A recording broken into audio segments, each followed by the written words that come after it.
പിതാവിൻ്റെയും പുത്രൻ്റെയും പരിശുദ്ധാത്മാവിൻ്റെയും നാമത്തിൽ ആമേൻ. ഈശോ മിശിഹായ്ക്കും സ്തുതിയായിരിക്കട്ടെ. പ്രിയമുള്ളവരെ, ഇന്ന് ലുധിയാനയിലെ ഷെലൂവ എന്ന് പറയുന്ന സ്ഥലത്ത് പ്രത്യക്ഷപ്പെട്ട പരിശുദ്ധ അമ്മയെപ്പറ്റിയാണ് നാം ചിന്തിക്കുന്നത്. ഷെലൂവ എന്ന വാക്കിൻ്റെ അർത്ഥം പൈൻ മരങ്ങളുടെ കാട് എന്നാണ്.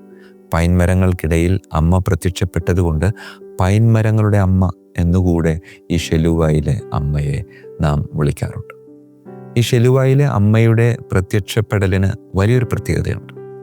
കാരണം ഈ പ്രത്യക്ഷപ്പെടലിലൂടെ അമ്മ സംസാരിച്ചത് ഒരു കത്തോലിക്ക വിശ്വാസിയോടല്ല, അമ്മയിൽ വിശ്വാസം ഇല്ലാതിരുന്ന, ഒട്ടും വിശ്വാസമില്ലാതിരുന്ന ഒരു പ്രൊട്ടസ്റ്റന്റ് പാസ്റ്ററോടായിരുന്നു. ആ പാസ്റ്ററെ വിശ്വാസത്തിലേക്ക് കൊണ്ടുവരിക എന്നതായിരുന്നില്ല. അത് സംഭവിക്കുന്നുണ്ട്, പക്ഷെ അതായിരുന്നില്ല അമ്മയുടെ പ്രത്യക്ഷപ്പെടലിൻ്റെ പ്രധാനപ്പെട്ട ലക്ഷ്യം എന്ന് പറയുന്നത്. പ്രിയമുള്ളവരെ, ചരിത്രം പറയുന്നത് ഇങ്ങനെയാണ്.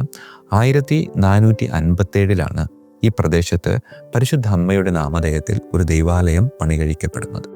പിന്നീട് ദൈവാലയത്തിൻ്റെതായ എല്ലാ ശുശ്രൂഷകളിലൂടെയും ഇങ്ങനെ മുന്നോട്ട് കൊണ്ടുപോകുമ്പോൾ 1532 ലൂതറൻ വിപ്ലവം ആരംഭിക്കുകയാണ്. കത്തോലിക്ക വിശ്വാസത്തെ അടിച്ചമർത്തിക്കൊണ്ട് ശക്തമായിട്ടുള്ള മുന്നേറ്റമാണ് ഈ പ്രൊട്ടസ്റ്റന്റ് പ്രസ്ഥാനത്തിനുണ്ടായിരുന്നത്. അതുകൊണ്ട് ഈ മുന്നേറ്റത്തെ തടഞ്ഞു നിർത്തുക ആ ഒരു സമയത്ത് സാധ്യമല്ലാതിരുന്നത് കൊണ്ട് ആ ദൈവാലയത്തിലെ വികാരിയച്ഛൻ അവിടെ ഉണ്ടായിരുന്ന അൾത്താര ബാലന്മാരുടെ സഹായത്തോടെ വലിയൊരു ലോഹത്തിൻ്റെ പെട്ടി സംഘടിപ്പിച്ച് ആ പെട്ടിയിലേക്ക് ആ ദൈവാലയത്തിൽ ഉപയോഗിച്ചിരുന്ന വിശുദ്ധ വസ്തുക്കളും ദൈവാലയത്തിലെ പ്രധാനപ്പെട്ട ഡോക്യുമെൻറ്റുകളെല്ലാം സമർപ്പിച്ച് പരിശുദ്ധ അമ്മയുടെ ഒരു ചിത്രവും ചേർത്ത് വെച്ച് അത് മൂടി വലിയ ഒരു കല്ലിൻ്റെ സൈഡിൽ കൊണ്ടുപോയി കുഴിച്ചിട്ടു.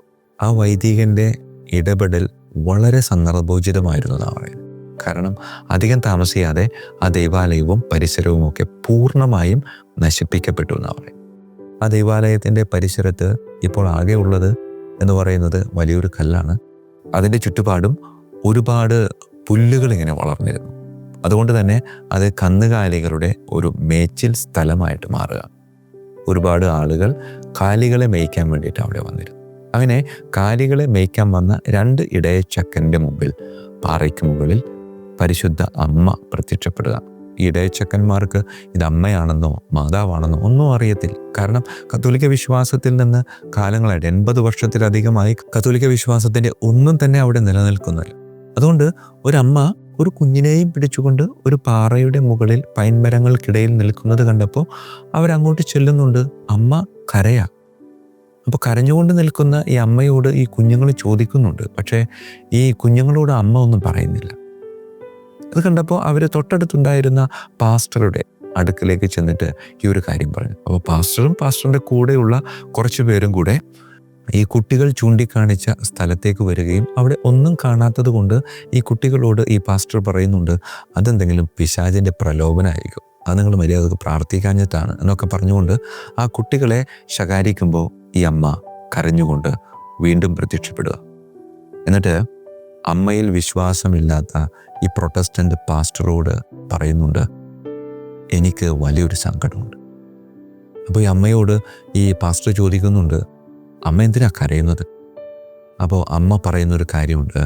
ഈ പുൽമേട് ചൂണ്ടിക്കാണിച്ചിട്ട് കാലികൾ മേഞ്ഞു നടക്കുന്ന ഈ മേച്ചിൽ സ്ഥലം ചൂണ്ടിക്കാണിച്ചുകൊണ്ട് അമ്മ പറയുന്നുണ്ട്, ഈ കന്നുകാലികളുടെ ഈ മേച്ചിൽ സ്ഥലം എൻ്റെ മകൻ്റെ രക്തം വീണുകൊണ്ടിരുന്ന അൾത്താര സൂക്ഷിച്ചിരുന്ന ദൈവാലയമായിരുന്നു. എൻ്റെ മകൻ്റെ ബലിയർപ്പണം നടന്നിരുന്ന ഈ പ്രദേശത്ത് ഈ ബലിയർപ്പണം നടക്കാത്തതിൻ്റെ വലിയൊരു സങ്കടം എൻ്റെ ചങ്കിലുണ്ട്. ആ സങ്കടം നീ എനിക്ക് മാറ്റിത്തരണം. പ്രിയമുള്ളവരെ, ഈ സംഭവം പെട്ടെന്ന് കാട്ടുതീ പോലെ ആ പ്രദേശം മുഴുവനും വ്യാപിക്കാൻ തുടങ്ങി. ആളുകൾ ഓരോരുത്തരായി ഈ വലിയ പാറ, ഈ പാറയുടെ മുകളിലാണല്ലോ അമ്മ പ്രത്യക്ഷപ്പെട്ടത്, ഈ പ്രത്യക്ഷപ്പെട്ട സ്ഥലം കാണാൻ വേണ്ടി ആളുകൾ ഇങ്ങനെ ഓരോരുത്തരായിട്ട് ഇങ്ങനെ വന്നു തുടങ്ങി. ഈ അമ്മയുടെ പ്രത്യക്ഷപ്പെടൽ ഓരോ ഭാഗങ്ങളിലേക്കും ഇങ്ങനെ വ്യാപിക്കാൻ തുടങ്ങി. അങ്ങനെ ഏതാണ്ട് 90 വയസ്സ് പ്രായമുള്ള അന്ധനായ ഒരു മനുഷ്യൻ ഇത് കേട്ടപ്പോൾ അത് പറഞ്ഞവനോട് ഈ മനുഷ്യൻ പറയുന്നുണ്ട്, ഞങ്ങൾ അന്നുണ്ടായിരുന്ന വൈദികൻ്റെ സഹായത്തോടെ വലിയൊരു പെട്ടി ആ പാറയുടെ വശത്ത് കുഴിച്ചിട്ടിട്ടുണ്ട്. ആ അന്ധനായ മനുഷ്യനെയും കൊണ്ട് ആളുകൾ ഈ പാറയുടെ അടുക്കിലേക്ക് ചെല്ലുകയാണ്. ഇവന് കണ്ണ് കാണത്തില്ലായിരുന്നു. അതുകൊണ്ട് അതെവിടെയാണ് എന്ന് പറഞ്ഞു കൊടുക്കാനായിട്ട് അവന് പറ്റത്തില്ലെന്ന് അവൻ ഉറപ്പായിരുന്നു. പക്ഷേ ആ പാറയുടെ അടുക്കിലേക്ക് അവൻ നടന്നു ചെന്നപ്പോൾ അവൻ്റെ കണ്ണിന് കാഴ്ചശക്തി തിരികെ കിട്ടുക. പ്രിയമുള്ളവരെ, അതിനുശേഷം അവൻ കൃത്യമായി കുഴിച്ചിട്ട സ്ഥലം കാണിക്കുകയും അവിടെ കുഴിച്ചു നോക്കുകയും അവൻ പറഞ്ഞതുപോലെ വലിയ ഒരു ലോഹത്തിൻ്റെ പെട്ടി കിട്ടുകയും അത് തുറന്നു നോക്കിയപ്പോൾ അതിൽ വെച്ചിരുന്ന സാധനങ്ങളൊക്കെ ഭദ്രമായി അവിടെ തന്നെ ഇരിക്കുന്നതാണ് കണ്ടത്.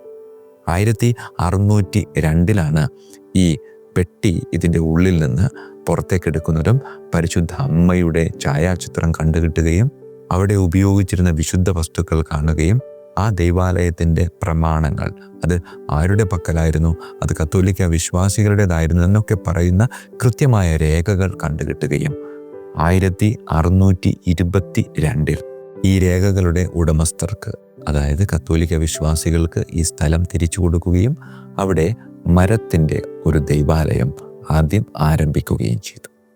പ്രിയമുള്ളവരെ, ഈ മരത്തിൻ്റെ കൊച്ചു ദൈവാലയം ആരംഭിച്ചതിന് ശേഷമുള്ള ആദ്യത്തെ തിരുനാൾ ദിവസം പരിശുദ്ധ അമ്മയുടെ ജനനവുമായി ബന്ധപ്പെട്ടാണ് ആ ദൈവാലയത്തിലെ കാര്യങ്ങളൊക്കെ മുമ്പ് കാലത്ത് തീരുമാനിച്ചിരുന്നതും ആഘോഷിച്ചിരുന്നതും. അതുകൊണ്ട് ഈ കൊച്ചു ദൈവാലയം പണിതതിന് ശേഷം സെപ്റ്റംബർ 8 ആദ്യത്തെ ആ ദൈവാലയത്തിലെ തിരുനാൾ ആഘോഷിക്കുമ്പോൾ ചരിത്രം പറയുന്നത് 11,000 വിശ്വാസികൾ ദിവ്യകാരുണ്യം സ്വീകരിച്ചു എന്നാണ് പറയുന്നത്. പ്രിയമുള്ളവരെ, ഏതാണ്ട് 80 വർഷത്തോളം ഒരാൾ പോലും തിരിഞ്ഞു നോക്കാതെ കാലികൾ മേഞ്ഞു നടന്നിരുന്ന ഒരു സ്ഥലത്ത് പരിശുദ്ധ അമ്മയുടെ ഇടപെടലിലൂടെ 11,000 വിശ്വാസികൾ ഒരുമിച്ചുകൂടി ദിവ്യകാരുണ്യം സ്വീകരിച്ചു എന്ന് പറയുമ്പോൾ അമ്മയുടെ ആ വലിയ സങ്കടത്തിന് അവിടെ അറുതി വരികയാണ്. പ്രിയമുള്ളവരെ, അമ്മയുടെ സങ്കടം എന്തായിരുന്നു? അമ്മയുടെ സങ്കടം ഇത്രമാത്രം: എൻ്റെ മകൻ്റെ രക്തം വീണ് വിശുദ്ധമായ സ്ഥലത്ത് കന്നുകാലികൾ മേഞ്ഞു നടക്കുന്നത് കണ്ടപ്പോൾ അമ്മയ്ക്ക് സഹിക്കാനായില്ല. അതുകൊണ്ട് അമ്മ പറഞ്ഞു, ഇതിനെ വീണ്ടും അൾത്താരയാക്കി മാറ്റണം, തൊഴുത്തിനെ അൾത്താരയാക്കി മാറ്റണമെന്ന് ആവശ്യപ്പെട്ട പരിശുദ്ധ കന്യകാമറിയം. പ്രിയമുള്ളവരെ, 2000 വർഷങ്ങൾക്ക് മുമ്പ് ഒരു തൊഴുത്തിൽ പിറന്നു വീണുകൊണ്ട് തൊഴുത്തിന് അൾത്താരയാക്കിയവനാണ് നമ്മുടെ രക്ഷകനായ ക്രിസ്തുനാഥൻ. ഈ പ്രത്യക്ഷപ്പെടലിലൂടെ പരിശുദ്ധ കന്യകാമറിയം നമുക്കോരോരുത്തർക്കും നൽകുന്ന വ്യക്തിപരമായിട്ടുള്ളൊരു സന്ദേശം എന്താണെന്ന് ചോദിച്ചാൽ, നീ തൊഴുത്തിനെ അൾത്താരയാക്കുന്നവനാണോ അതോ അൾത്താരകളെ തൊഴുത്താക്കുന്നവനാണോ? വചനം പറയുന്നില്ലേ, ഈ ശരീരം കർത്താവിൻ്റെ ആലയമാണ്. ഈ ശരീരം കർത്താവിൻ്റെ ആലയമാണെങ്കിൽ ഈ ശരീരത്തിൽ ഞാൻ പൊന്നുപോലെ കൊണ്ടു നടക്കുന്ന ഹൃദയം അത് കർത്താവിൻ്റെ അൾത്താരയാണ്. ആ അൾത്താരയിൽ ഞാൻ കർത്താവിനെയാണോ പ്രതിഷ്ഠിച്ചിട്ടുള്ളത് എങ്കിൽ ഇത് ദൈവാലയം. അല്ല എങ്കിൽ ഞാൻ ഈ അൾത്താരയെ തൊഴുത്താക്കി മാറ്റിയിരിക്കുക. പ്രിയമുള്ളവരെ, നമ്മുടെ ഓരോരുത്തരുടെയും വെല്ലുവിളിയും നമുക്ക് ഓരോരുത്തർക്കും ഈ ശിലുവായിലെ അമ്മ നമുക്ക് നൽകുന്ന വ്യക്തിപരമായിട്ടുള്ളൊരു സന്ദേശമാണ്. നീ വിളിക്കപ്പെട്ടിരിക്കുന്നത് അൾത്താരയെ തൊഴുത്താക്കാനല്ല, മറിച്ച് തൊഴുത്തിനെ അൾത്താരയാക്കാനാണ്. കരങ്ങൾ കൂപ്പാം, കണ്ണുകളടക്കാം, പ്രാർത്ഥിക്കാം. കാരുണ്യവാനായ കർത്താവേ, വചനത്തിൽ ഞാൻ ഇങ്ങനെ വായിക്കുന്നുണ്ട്, ഞാനിതാ നിന്റെ ഹൃദയ കവാടത്തിങ്കൽ മുട്ടി വിളിക്കുന്നു. എൻ്റെ വിളി കേട്ട് വാതിൽ തുറന്നു തരികയാണ് എങ്കിൽ ഞാൻ നിന്നോടുകൂടെ ഭക്ഷണത്തിനിരിക്കും. പ്രിയമുള്ളവരെ, കർത്താവ് യേശു മിശിഹ നമ്മുടെ ഹൃദയ കവാടത്തിൽ ഓരോ ദിവസവും മുട്ടി വിളിക്കുന്നുണ്ട്. എന്തിനാണെന്നറിയാമോ? എൻ്റെ ഹൃദയത്തിൻ്റെ അൾത്താരയിലെ ശക്രാരിയിലേക്ക് അവന് കടന്നു വന്ന് അവിടെ വാസമുറപ്പിക്കാനാണ്. പക്ഷേ പലപ്പോഴും ആ വിളി കേട്ടിട്ടും കേൾക്കാത്തതുപോലെ വാതിൽ തുറന്നു കൊടുക്കാതെ എൻ്റെ ഹൃദയത്തിൻ്റെ കവാടങ്ങൾ അടച്ച് ഞാൻ അവനെതിരെ ജീവിച്ചു പോയ നിമിഷങ്ങൾ നമ്മുടെ ജീവിതത്തിലുണ്ട്. പ്രാർത്ഥിക്കാം വിശ്വാസത്തോടെ. അവൻ ഒരിക്കലും നമ്മുടെ ഹൃദയ കവാടത്തിൻ്റെ മുന്നിൽ നിന്ന് നമ്മെ ഉപേക്ഷിച്ചു പോവില്ല, മറിച്ച് അവൻ കാത്തിരിപ്പിൽ. ഹൃദയം തുറക്കാം. അമ്മേ മാതാവേ, എൻ്റെ ദൈവാലയമാകുന്ന ശരീരത്തിലെ, ഹൃദയമാകുന്ന അൾത്താരയിലെ ശക്രാരിയിലേക്ക് നീ കടന്നു വന്ന് വാസമുറപ്പിച്ച് അങ്ങനെ എൻ്റെ ജീവിതം വിശുദ്ധമായൊരു ജീവിതമാക്കി മാറ്റാൻ അനുഗ്രഹിക്കണമേ.